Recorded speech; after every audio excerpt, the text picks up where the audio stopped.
question: when you look at the inequalities in America, in education, home ownership, employment and wealth, healthcare, can you admit that America is systemically and structurally a racist country? I think culture has a lot to do with it, right? But it's more of, if you look at that, how do you fix it? Because even when you say all men are created equal, no, they weren't, because we were labeled 3/5 of a human. Black people were. Right. And we made that wrong right.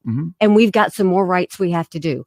But so systemically and structurally, do you think America is racist? Not the people, not everybody in America. I don't think America's racist. I think we have racism in America, and I think we have cultural issues. But let me explain where I am. So first of all, I grew up in a town of 2,500 two stoplights. We were the only Indian family in that small southern town. We weren't white enough to be white. We weren't black enough to be black. They didn't know who we were, what we were, or why we were there. In that rural town, we didn't know what we didn't have. And so people just survived. I now have a education foundation in South Carolina where we do after school programs in all rural challenged areas, because you've got to give extra support to those areas that don't have. The goal is not what the circumstances are. How do you pull people out of those circumstances and lift them up? Well, you can't hear what you don't reveal. So you have to acknowledge the history of this You country. have to acknowledge that these things are happening, and how are you going to fix it? Absolutely. Now, I wonder, why can't politicians, Democrat and Republican, because we've heard you say America's never been a racist country. We've heard the vice president say that before. We've heard OG Jim Clyburn say that before. We've heard Tim Scott say that before. Why can't Democrats and Republicans just be honest and tell people, hey, we can't have honest conversations about racism in this country because it's not a good electoral strategy? I mean, that's not why I do it. That's why. No. That's why everybody does it. I have talked about racism as it affected me and how we need to get past it. Perfect. Yes. Good evening. Good evening. And welcome to The Truth Behind the Truth. You just got a little bit of that truth going on. All right. Conversation that is having out here today. So as you can tell, we are going to elaborate on Miss Tricky Haley. Okay. Miss Tricky Haley. All right. Because she out here trying to trick folks. Okay. Trick her way to the White House. All right. But anyway, good evening, everyone, and welcome. We thank you so much for taking the time out to be a part of this wonderful evening with us and gathering information so that we can continue to empower you each week about what's going on leading up to the election and just life in general. Want to tell you next week to get here early next week, okay? We're kicking off wellness, all right? I won't say wellness month because wellness needs to be talked about quite often now in today's society. But we have special guests next week, Ms. Tamika Anderson. She is a wellness specialist. She's a life coach. So she's going to be dealing with different communities, typically focusing a lot on the Black and Brown community about things that you can do to help improve your life, your home, your children, your relationship with your creator, and everything else and above. So we're looking forward to that next week, along with that political platform that we have going on as well.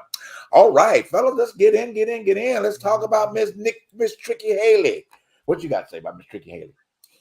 You know what? I'm not surprised by the answer. I'm not surprised. For those who was probably lost in what we are talking about, did not see the clip. Nikki Haley was on the Breakfast Club, and she was doing what she does best, explaining the situation of her not believing in systematic racism. Now, my thing is, I will say this woman has been governor, and I'm just going in for what it is. Mm-hmm. She has been a governor of South Carolina. South Carolina has always had a history of being a problematic state when it boils down to situations in history of slavery and of segregation, all that stuff. So she knows the history, the rich tradition of one of the first states that seceded from the Union before the Civil War, which started the Civil War. It has a rich history, a rich Confederate history. So she's still working towards that base. Mm-hmm. So, and to be honest with you, she got on the Breakfast Club and she explained why there is no such thing as systematic racism. Yes, we do have different cultures that are prejudiced. Mm-hmm. But the way she explained it was so problematic, and the fact that there was nobody to correct her or to combat what she was saying made it even worse. Mm-hmm. And if you don't know the Breakfast Club is more of an urban hip hop R&B station that has urban listeners, young listeners who are what voters, what we need to vote. We need young voters. They are of your independent voters. They are of the new vote. But to be honest with you, it was a very problematic situation because there was nobody there to educate her or to make her understand that there is a systematic situation when it boils down to racism. Okay. Yes, I think we should get past it, but we need to understand there is a history in it, and there is systems there that is knee deep in it that keeps certain people out and certain people in. Okay. And that's all I got to say on it. But yes, it was a bad look, not only for Nikki Haley, but for the Breakfast Club. Okay, great. Sandy? Yes. Well, I don't know. She's delusional. You know, this is a woman that wants to be president, and I'm glad she's chipping away at Trump and giving him troubles. But, you know, that's the whole problem, to say something doesn't exist. You've got 40% of the country that is outright racist. So, you know, if there were 4 people in the country, then I think you could say, okay, the country's not racist. But when, you know, 40% of the country doesn't want something, and they don't want black, they don't want Jews, they don't want gays, they don't want lesbians, they don't want, you know, they don't want trans, they don't want, then we have racism, and we're a racist country, and we're going to be that way until everybody decides to love and accept everybody else for who they are and what they are, and just go, I'm good with you, man. Right. I agree. I totally agree. Darnell? I just say everything she said up and say just seemed to be like one. I think it comes from her mind, her world, and what she feels it is. Because I don't think she actually see things for what they actually are. I think she see it from.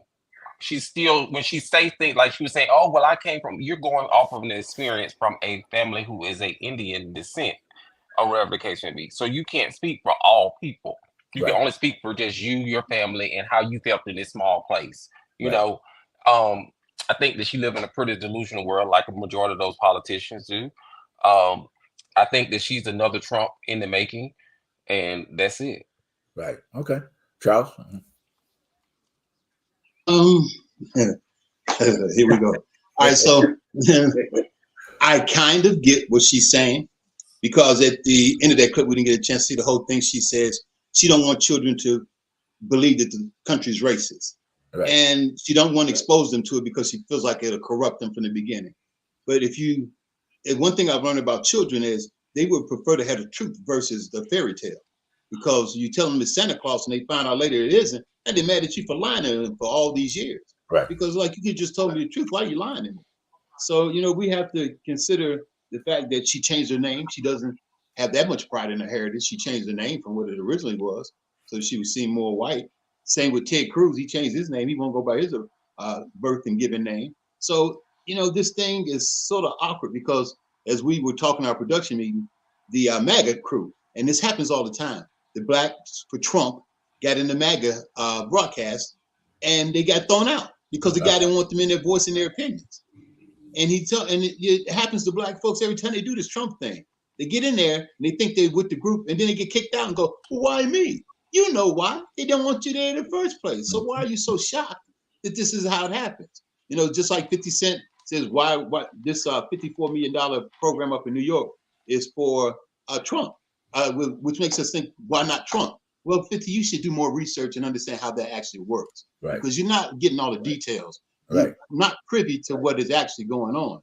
And if you get the details, and we know 50 likes to stir up trouble. He likes to be messy. But in a situation like this, when you have a platform as large as his, you can't throw just anything out there and just go figure it out. Exactly. You know what? Do anybody know of John C. Calhoun? Yes. Do anybody know the politician John C. Calhoun? He was a statesman from South Carolina. He was considered one of the most racist statesmen from South Carolina. And he was the one who wanted slavery to be still an institution within the United States of America. Most racists, most Confederate racists loved the platform that John C. Calhoun stood for. And he is celebrated in the state that she was governor, Right. South Carolina. Right. So I'm saying what she is saying and what she is explaining is delusional because she knows of that rich heritage. She knows of that rich Well, I culture. wouldn't say rich. It is a rich culture. Well, what I mean, It is. In South Carolina, because of the fact that they had to remove those Confederate statues, because they were one of they were combating that to the hilt. Because they got rid of the Confederate statues, they got rid of the slave monuments there, the slave auction block. So because of that situation, they want to get rid of the situation that they held highly as an institution for states' rights. But what I'm saying is, you cannot sit there and tell me that I don't believe in systematic racism when you had parents who couldn't find a job in a PWI college but had to go to an HBCU college. You cannot tell me there is no such thing because there is an electoral college. The electoral college was invented because most slave states didn't have enough citizens to vote to get their presidents in because they didn't have enough white people there. There were mostly slaves that took up most of the population within those southern states. Why do we still have the electoral college? I don't understand why we haven't dismantled it, but that is part of the institutional racism of this country. We don't need it. So to sit there and tell me I don't believe that this country is racist, all right, we don't have system. Come on now, give me a break. We understand who you throwing that red meat to is your southern base, the good old boy club. There is a good old boy club to this day in certain states. That's why you don't get but only red votes. That's true. So I wish people would stop lying and people need to do their research. Number one, Americans, those people need to do their research. I'm just saying. Well, very, very clear point. I mean, the research, yes, number one, high on the priority list because people nowadays, because they have this little screen in front of them, thinks that they have the license to put out propaganda at any given time. It has no research, no fact, or haven't even lived through anything. But look up John C. Calhoun. If you are listening to this, look up John C. Calhoun. He is an iconic figure in South Carolina till this day. And these people still use his words as bait for racism. And I'm going to keep it moving. So, great points there. So let me just get my little spin on Tricky Haley. Well, okay. See, Tricky Haley. Thank you, cousin Tawana. Abolish the electoral college. Right, exactly. That needs to be happening.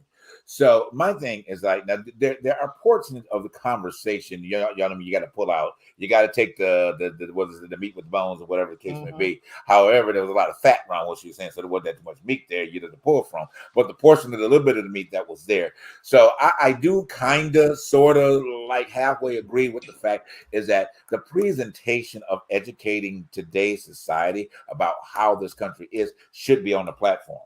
Pull up the diaphragm. Pull up the diaphragm, Charles. Okay. However, and I think that needs to be addressed because it is a conversation that is not being had in its manner. And then when that conversation is being able to be presented in a school setting, you've got Stupid DeSantis down in Florida. You've got Abba Dabba Dabbit in Texas, that is trying to prevent these type of conversations to be had. On the forefront right now, Stupid DeSantis down in Florida trying to do that.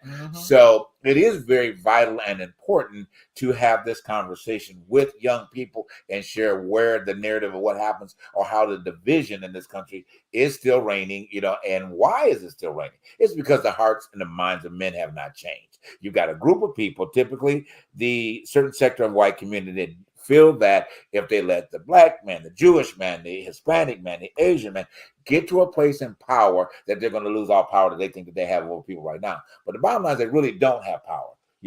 We give them power in terms of our behavior, but they don't. Because if in 1 second, if we all got on one page and moved like them assholes, I'm sorry, did I say that? Them assholes did last year, 3 years ago at the Capitol, they wouldn't know what to do with. You know what I'm saying? Into that type of allegiance that went on, But anyway, so back to that particular point about Tricky Haley. So that little portion of that she said, in that conversation, okay, I can give her that.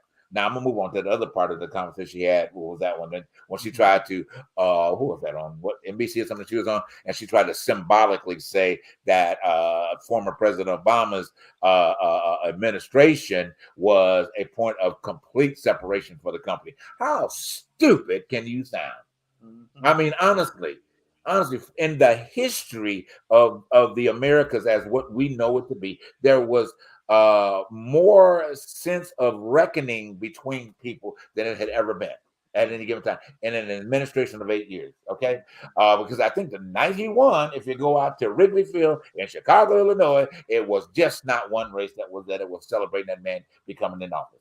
You know, during the inauguration, okay, of course, you know, that jerk wanted to say that his inauguration, the 5 people he had there could outweigh the millions that former President Obama had. So anyway, just kind of wrap this up because we got to go to break. We got to take stuff like that in stride. You know, as you said, we've definitely got to do the research. And people, when you hear stuff coming from Tricky Haley and the Cheeto and all the rest of these ones that are out there, do your research. Okay, please do your research. We got more to talk about. But as we go to break, okay, we're going to go ahead and do our memoriam at this particular point in time to recognize the individuals that have transitioned, particularly some very powerful people in the industry. You know, I mean, just, oh man, each one of them touched me, you know, in such a special way. You know, we want to mention, you know, Broadway legend. Oh my gosh. I mean, if you're ever a fan of Broadway, you know, we want to talk about Chita Rivera. Wow. I mean, this woman has just has lit up the stage from even down to playing our favorite show, Gypsy. You know, playing Mama Rose and Gypsy. You know, oh my gosh, just such a beautiful woman and gracious and well loved by so many people. You know, she transitioned this week. I think it was 91, 94, 93 this week. Another Broadway legend, Hinton Battle. My goodness. If you ever saw The Wiz, the original Wiz, he was a scarecrow in the original Broadway, you know, show of The Wiz. 2 Broadway legends.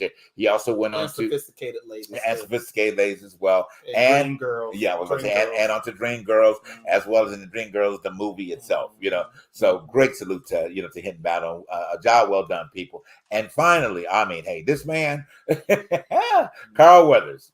You know, this was a surprise. This really was a surprise. Action Jackson. I mean, from where the Creed franchise came from him being Creed, you know, in the Rocky movies, and just all of the accomplishments that he did, you know, throughout his career. Man, all of them were surprises this week, but I think his was the most surprise because nobody expected it. You know, nobody expected. He transitioned day for yesterday in his sleep. You know, but anyway, as we go to break, we want to keep it just go to break in silence, and you know, as we pay respect to these wonderful people.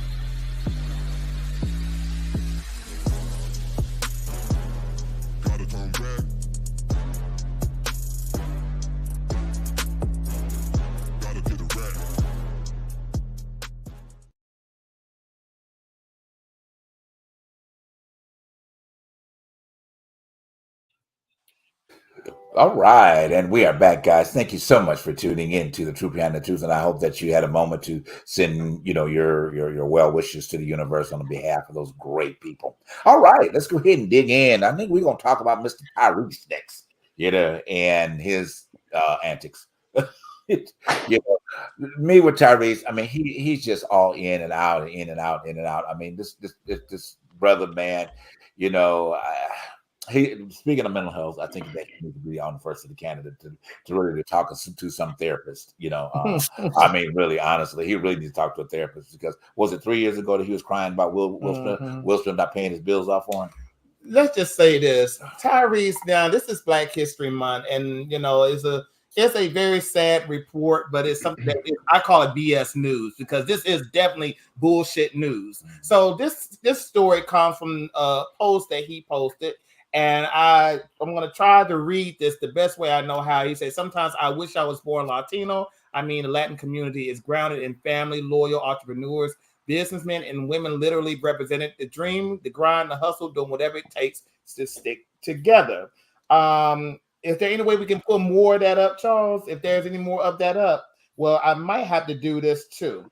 Give me a minute, y'all. I apologize for this. But the saddest thing about this is, you know, I understand that everybody in this country have a certain cultural nuance.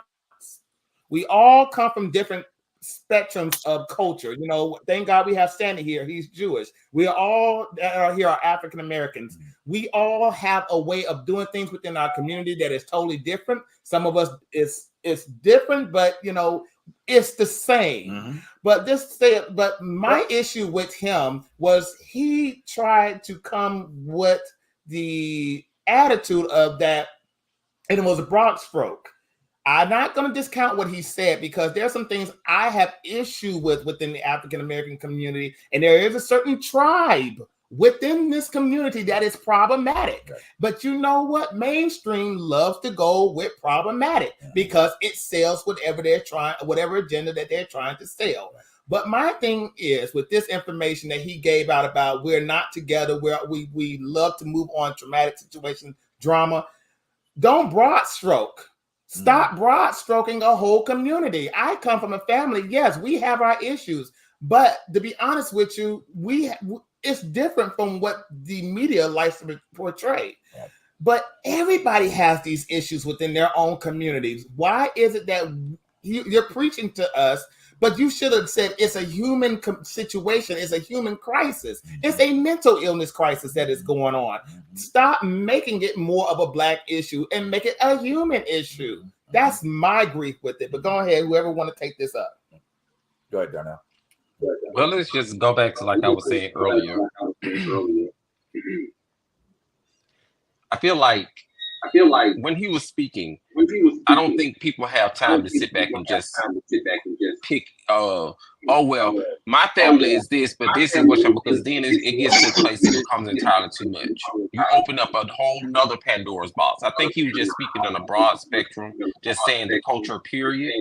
And people turn, as we always do, because I can speak for my people, we always go up in arms about stuff or whatever the case may be, because they say, hit dog will holler.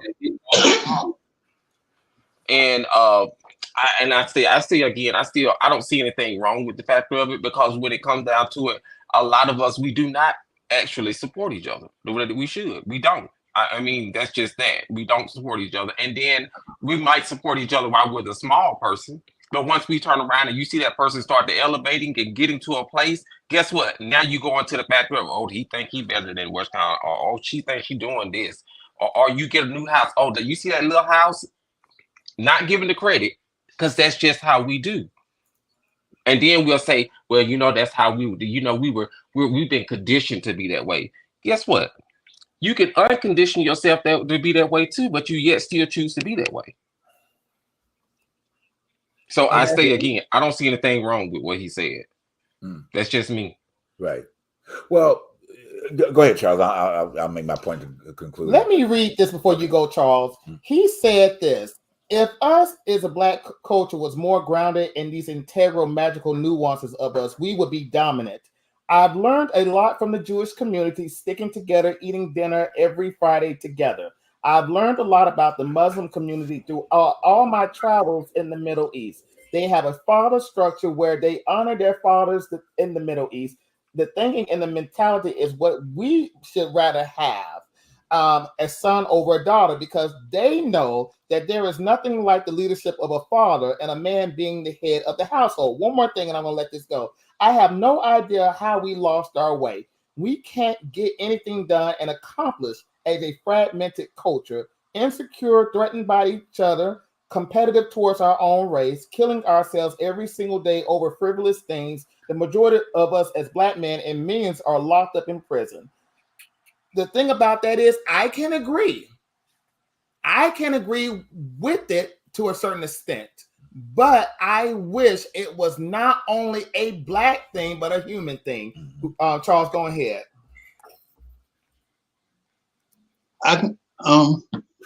I agree with him too. But this is the thing about that, and I get it, because we always say, why don't people get over it?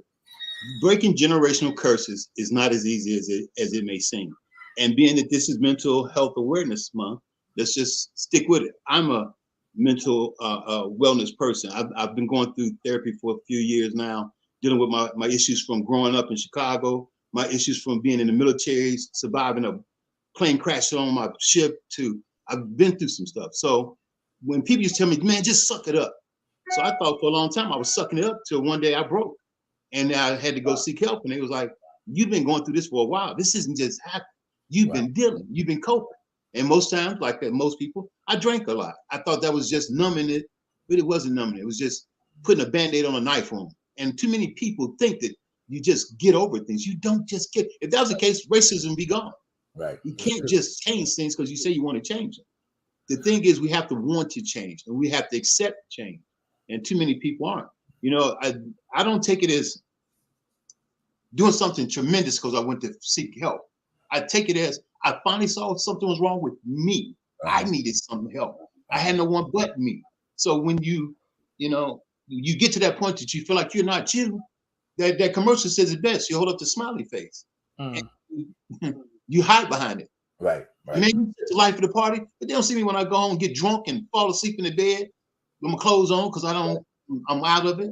They don't see none of that. So you just think that someone can just, I hear what Right. you're saying, Charles. So I want to take this a little shift in. So Sandy, kind of elaborate the audience and us really, I think, how and we can all tie this together at different points.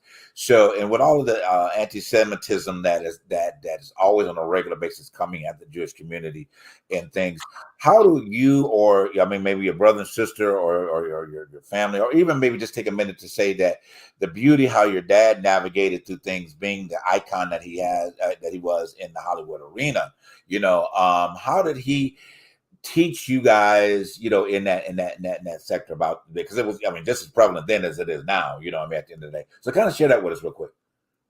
Well, before I get into that, Charles, thank you for sharing. Bringing something out and talking about it and saying, hey, this happened to me. This is where I'm at. I sought help or counseling or conversation or whatever. Then it lets somebody else out there know, hey, it's okay to talk about it and say, I might have a problem. It's okay to talk to someone. It's okay to look for help. Right. So I think one of the problems that starts, and Charles mentioned earlier about kids, about racism with kids. We don't want to, Nikki Haley says, well, we don't want to teach our kids racism. We don't teach our kids racism. Kids don't have racism. They get it from home and bring it to school because that's where they're learning it. If you took, there's from years ago, there's a picture of in a hospital of a black baby and a white baby, and they're in the incubator and they're holding each other. They don't know anything about racism. They just know about companionship, and they're supporting one another. So it's not until we educate them to hate or to dislike or to be mad at or to be jealous or to be anything else that the problems start. So it's not that we don't want to talk to our kids about racism. We're the ones the parents are the ones that are sending them to school and turning them into racists. Absolutely. So when you talk about the other questions that you asked me, and Charles, thank you very much for sharing, because for those who are watching us, we don't know each other except for this hour a week that we spend together here.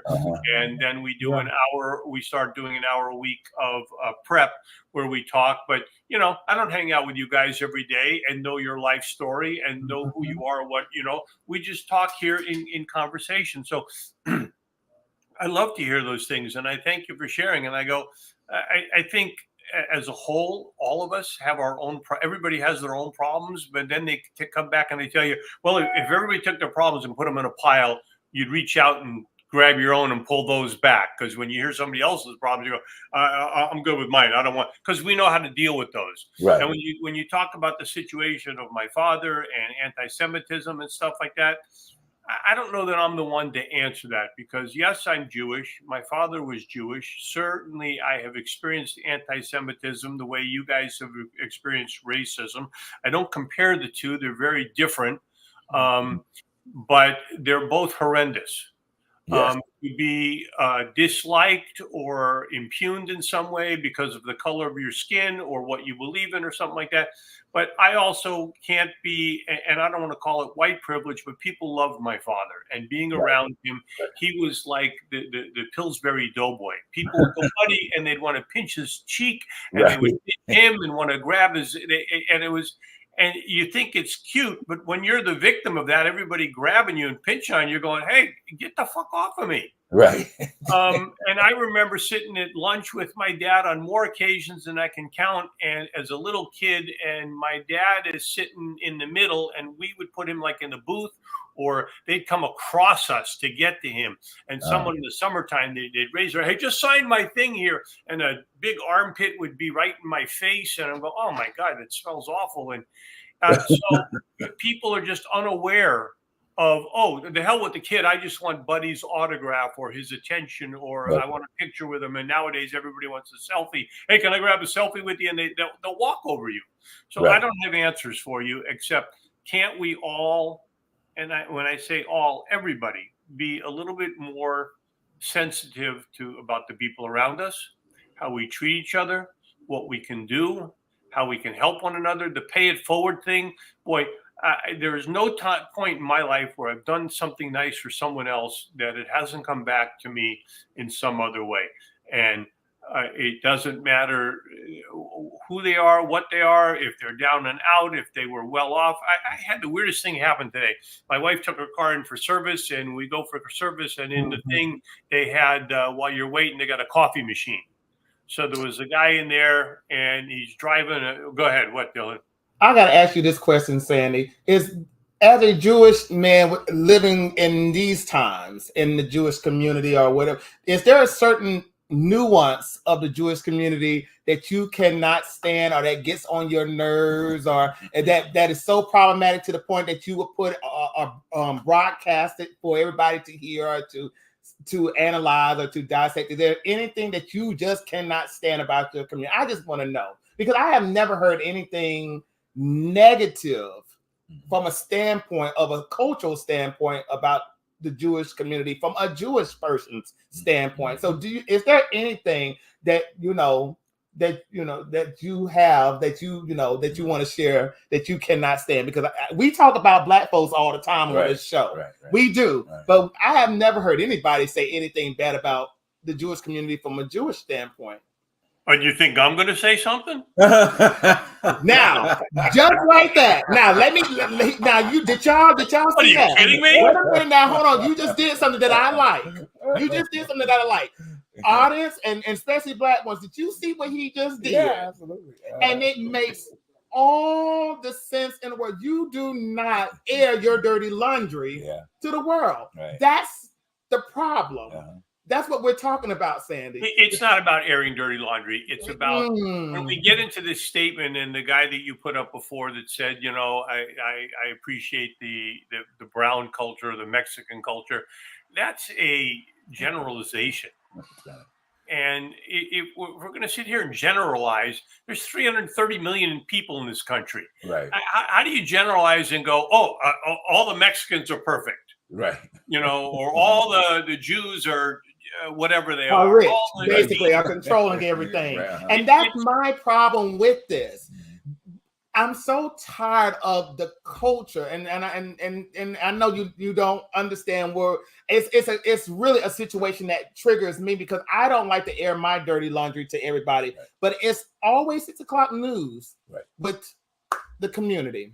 Well, there's a very good point. I appreciate the humor. Yeah, it was an honest humor. Right. Yeah, it was. Somehow that's how we get through the things. Going, if I can make my enemy laugh, right. And they go, "You're okay. Maybe we could be friends." And I go, ultimately, you're going to find out we're pretty much the same. Oh, basically, absolutely. So let me say this. So the great thing about what you said, what he said. Here's the truth behind the truth in that. He says, "Why would you reveal it in the first place? Why would you say it in the first place? Okay, if somebody was opposing that, why would you air the dirty laundry or whatever the case may be in the first place?" Well, I disagree with you there, JB. Okay. What Charles did is Charles came out and told us some of the stuff in his life, and I go, hey, are there problems with Jews?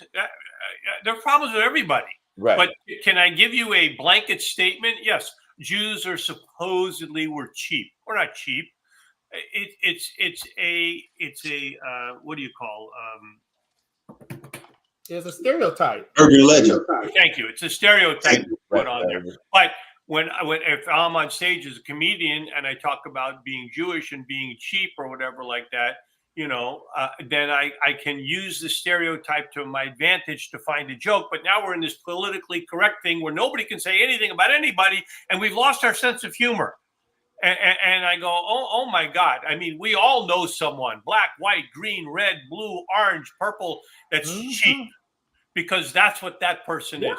They're cheap. But why are they cheap? They're cheap because they don't have a lot of money. They didn't grow up with it. They don't know how to spend it. They work hard for it. They don't have enough to take care of other people. They can be cheap for a million reasons, but you can't just say to them as a group, you're cheap. We can say it about the Jews and say it as in a sense of humor, but we can't say it in reality and go, they're all cheap. Because when you look at this great world, there are builders and buildings and things with Jewish names on them and black names on them and Indian names on them and all kinds of people that have donated to society. So that kills your stereotype of that they're all cheap or whatever, or that so and so is lazy, or that so and so is a bitch, or whatever we want to say. You know, but you know what, Sandy, I hear what you're saying, and it makes sense.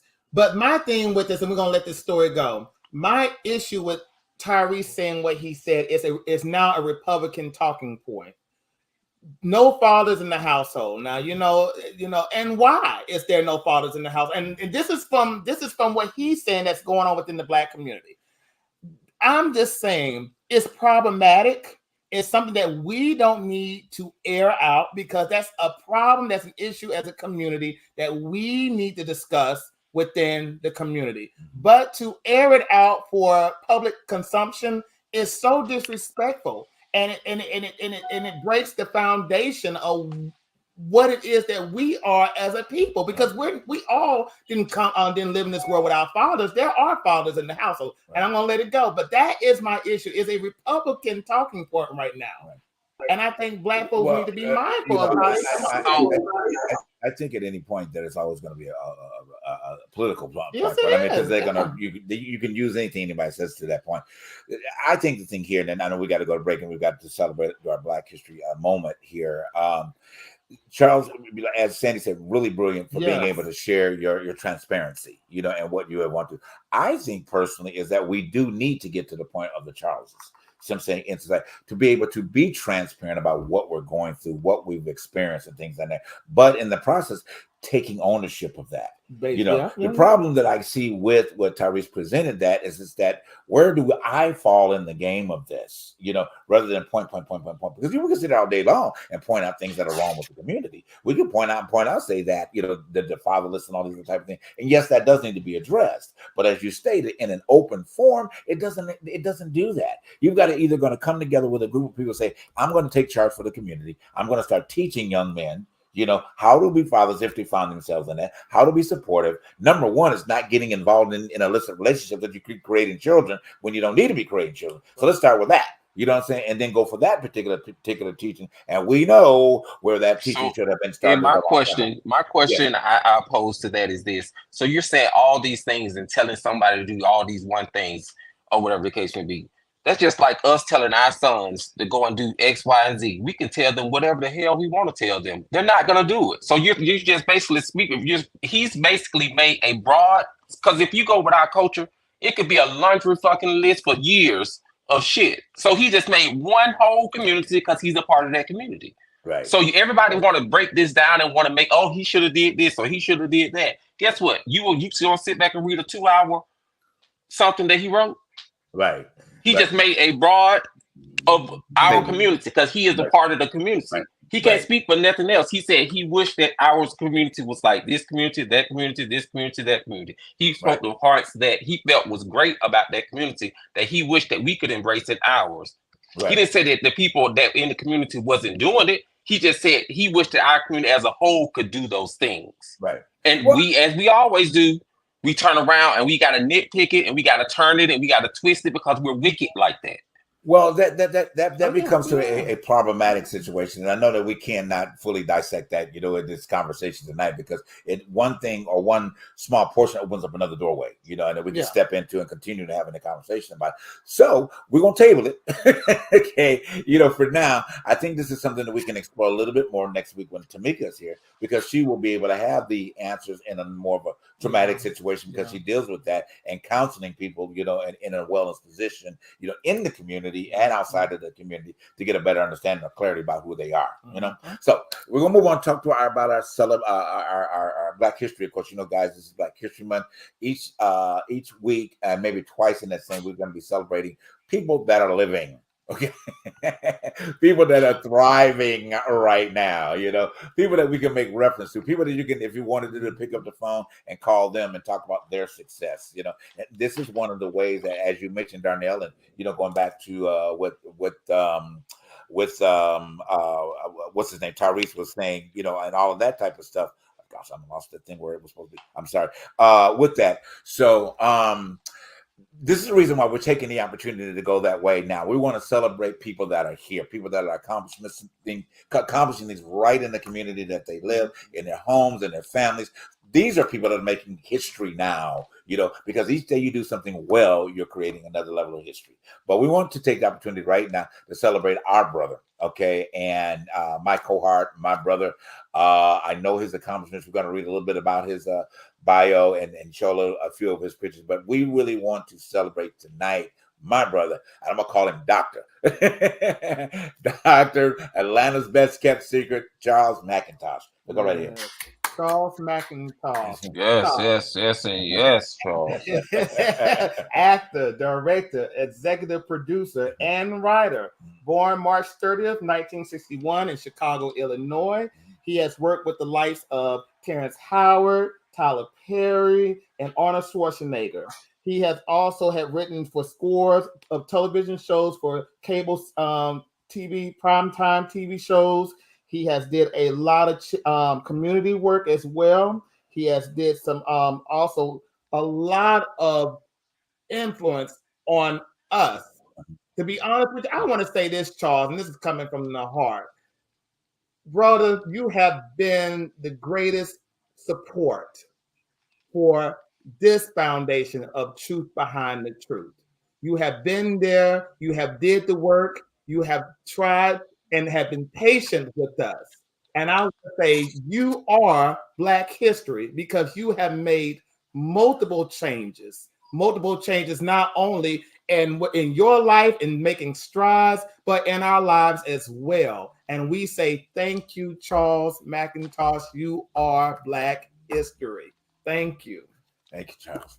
And plus, y'all, Bring some tissue. Somebody bring me some tissue, please. Wait a minute, Charles. One more thing. And also, for the United States, he served in the Navy. Right, yes. So he is a veteran. Yes. That's That's history right that's there. history Black in history itself. right That there. is Black history. Right. But Absolutely. thank you. You are Black history. Go ahead, Charles, you can go to commercial if you want at this point.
touch the ground.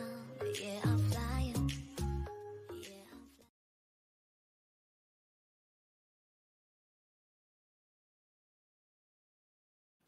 All right, and we Yes, are that's back, the guys. truth. That is Yes. the truth behind the truth. We need leaders not in love with money, Right. but in love with justice. Right. Not in love with publicity, but in love with humanity. And that is from Reverend Martin Luther King, Dr. Martin Luther King. Yes, oh my indeed. goodness. Thank you for that. Yes. So anyway, man, it has been, it is good. I'm trying to pull myself together from Charles Accolade. Charles, you've been making me cry over here.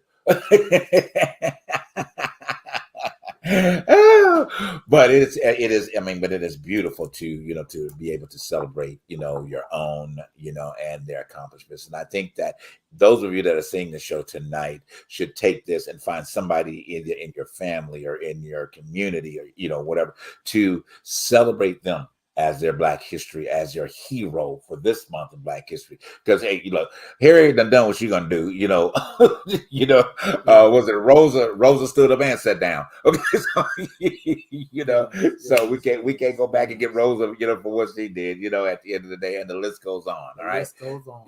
And Well, this month I'm gonna do a Niecy Nash. you know what, I can with you. But you know I'm what, gonna do a Niecy Nash. I'm celebrating me. Okay, there you go.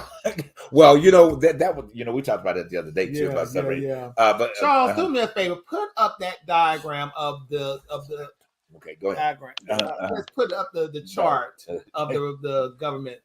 Okay, y'all, this is so important because we were talking about this at a family function that I came from before this show, and it's something that needs to be discussed around dinner tables and in classrooms within these United States. The Constitution, we have three forms of the government, of the governmental branch that makes up, of our government, what makes our country work. Now, this right here, the legislative, the executive, and the judicial, I know nobody knows nothing.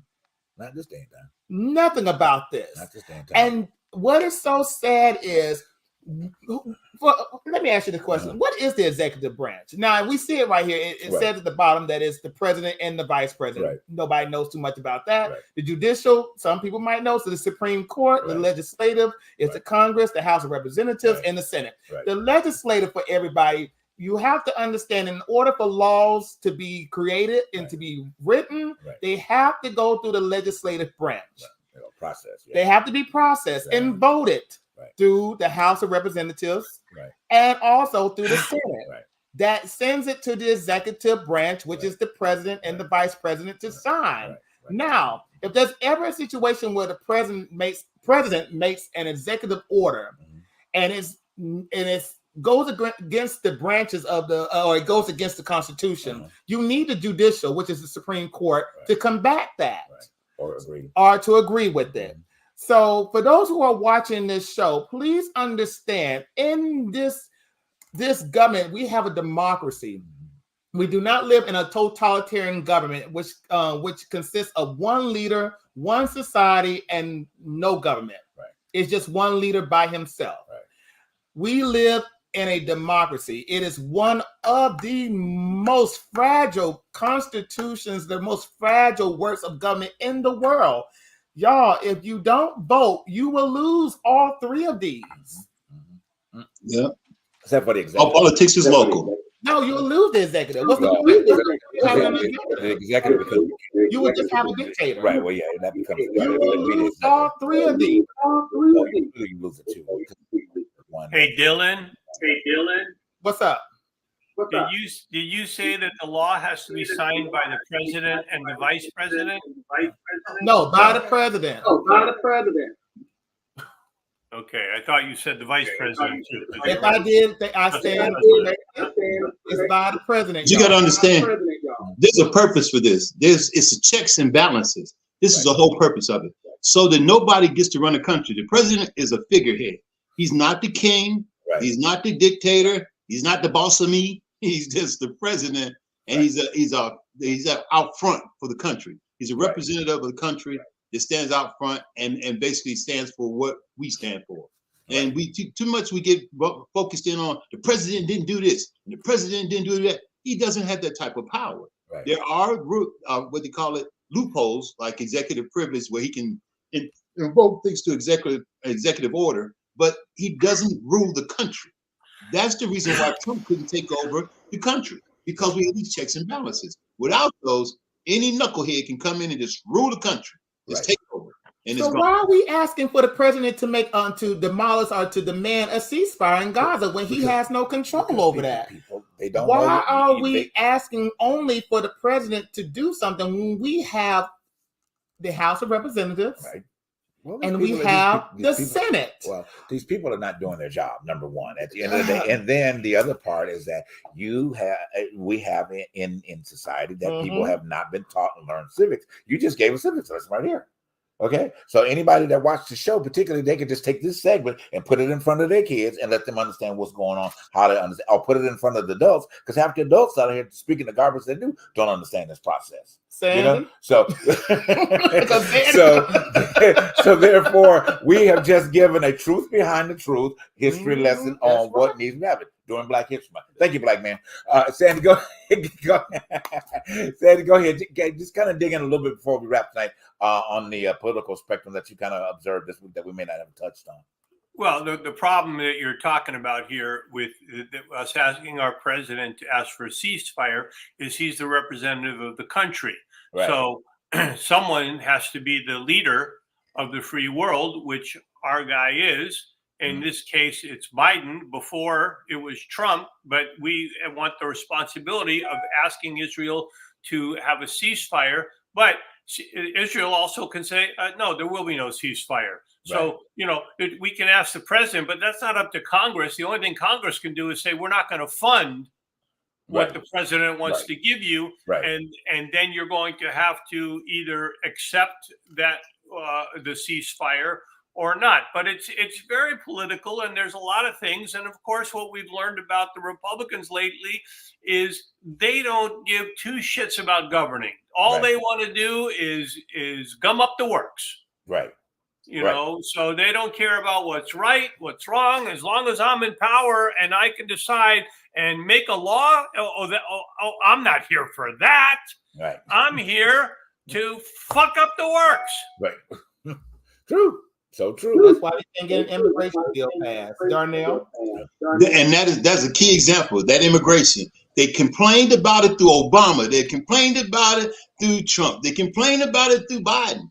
Now they have a chance to do it. And what they say, nah, you're not going to do it right now. Can't do it. Oh, wait a while. But you complained about how it wasn't telling done. them, don't fix it. I want to fix it when I get there. I want to be able to blame Biden for something, but it's not going to work that way. Right. Go ahead, Darnell. You know what's crazy? If you remember, and I'm pretty sure they did the same thing when you was in school too, Dollar. In order to be able to graduate, you had to take government economics. Yeah, we did. Yeah, and now they don't even have it at all. Right. And I think if they had it, a lot of these kids would know that it was a chain of command. You have people in places to do this. That's why you have the government. Otherwise, it'll just be free for all. You just do what you want to do, how you want to do it. You know, or we will be in dictatorship. I'm so old that we had to do a constitution test in order to graduate. We could have all A's, but if we didn't pass that constitution test, we didn't graduate. And Just here's that the simple. problem, because Dylan said it earlier. He said everybody needs to do their research. However, in order to research, you have to be educated. You have to read. You have to know how to look and find. You have to know what the hell you're looking for to find. So unless we teach these kids what the hell we're going, I can research. I can look it up on Google. They don't know what to look up on Google except who's hot. Well, what's his passion? Exactly. What's the new song? Not how do I make a law? Not how do I stop this? How do I do that? Look, we can sit here and complain all night long. I mean, let's just say this. The millennials are now the parents these days. I can't even blame this on the boomers right now. But the millennials, I feel like at the end of the day, if you're a parent, you should teach your children this at home. It should not be always on the school or on the teacher. It should be a thing within the house. It should be a conversation. Dylan, what's the matter with you? You assume that the parents at home know what you you're asking them to teach. What the hell's wrong with you? Why do you think they're not teaching it? They don't know it. You can't teach folks when you don't know. Well, you know, and I don't want to take. I love the humor that would make, but it's a very serious humor. Yeah, You know, in the it's midst of it. serious humor, But I will yeah. want to say this real quick. We'll go ahead. Right. You know, it is so disheartening. You speaking about the generation that our parents at this particular point in time. There was, and Charles, thank you for circling that around on Instagram this week from the African lady. You know what at her podcast, which I don't agree with, but you know, but her her perspective on things. But she brought to front a very sad story. Okay, and you know I hate to bring it in, but it's kind of apropos to what we're talking about. She's a teacher, and she's only 22 years old. She's a ballet teacher. She's 22 years old, and she is so disheartened as to what she is seeing out of these children. Now, we ain't talking about teenagers. We're talking about these children, 4 and 6, between 4, 6, and 9 years old. They're coming to school. I'm coming to her class, asking her to teach them how to do a pound time. Can in those of you who don't know what that is, look it up. Okay, that's a little bit of research for you to find out about that. What you are allowing to become through in the music genre that's coming through to these, and these kids are hearing this. They're hearing it from their parents. They want to hear how to ski wheat. Okay, this it's even too below the opportunity right here on this show to even talk about what that is. Okay, but it's coming from an artist named Nasty Red. Okay, it's coming from another called Megan Thee Stallion. Okay, it's coming from Mickey Minucci. Okay, and all of the rest of them that I'm being funny. You know I'm being funny about it because I can't stand it. I really can't. They know I can't. I didn't get into it tonight like I normally like to. Okay, but it's coming from them. And parents, you are allowing. Talk about this. Sexy Red too much. That woman to send us a cease know, and right? desist. But you parents are allowing this to happen. You know, and you're responsible. Lastly, about this, so this young lady said that she brought she was reprimanding one of the kids in her class, and the child said, "I don't have to do what you tell me to do, and I don't like you." And it's kind of giving her all the third and everything. So the teacher called the parent in. The parent told the teacher, "Well, she must don't like what you tell her. That's why she told you that. She has the right to tell you what she want to tell you anytime she get ready, in front of the child, in front of the teacher." Okay, I know somebody that's in this room right now would have slapped somebody's teeth out their mouth if they would say that to them. Okay, now be for real. So parents, at the end of the day, we're going to end it with this. Parents, at the end of the day, you got the damn responsibility to do what's going on. You're at fault for if Trump get back in office, which he ain't. But if he got back in office, it's your fault, okay? Because you have not educated your children, you have not educated your community, and number one, you have not educated yourself. But you got the opportunity to do it tonight. Go back, listen to this show, as we encourage you to do every week. We are here bringing you what? The truth behind the truth. All right? Y'all have a powerful night. Thank you for being here, Sandy. Good to see you. Darnell, Charles, much love to you again. Black History, we salute you, and we will see you next week with Miss Tamika Anderson. Have a good night, y'all. Bye.